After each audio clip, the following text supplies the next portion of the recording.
In 1980, I went to Cambodia to set up a relief program for CARE and Church World Service and a number of other organizations. And I thought, well, I'm going to, distribute rice and rice seed and so forth. But of course, what really happened was I talked to the survivors and was one of the first people to walk through the mass graves as they were just opened. And when I got back to the United States, I had taken a year off from Yale Law School to do this. I said, these people have gotten away with mass murder, and so they need to be put on trial. So I went around to various human rights groups to see if they would take the project on, and none of them would. So some of my professors said, why don't you do it?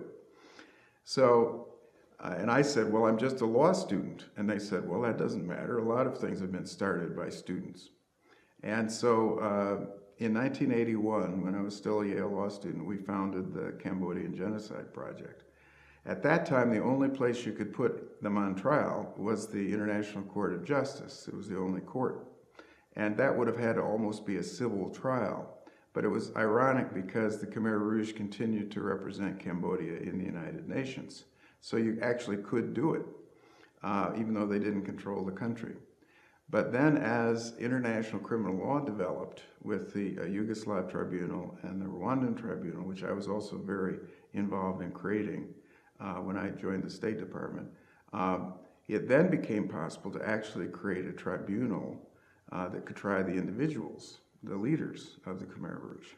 And so we continued to work on that. I helped the Cambodian government negotiate with the United Nations to come up with an acceptable structure for the tribunal, and then drafted the procedures, the rules of procedure for that tribunal, and I continue to be a consultant to it. So, it just took 30 years, but it's one of those examples of how what Martin Luther King said is right. He said, the moral arm of the universe is long, but it bends towards justice.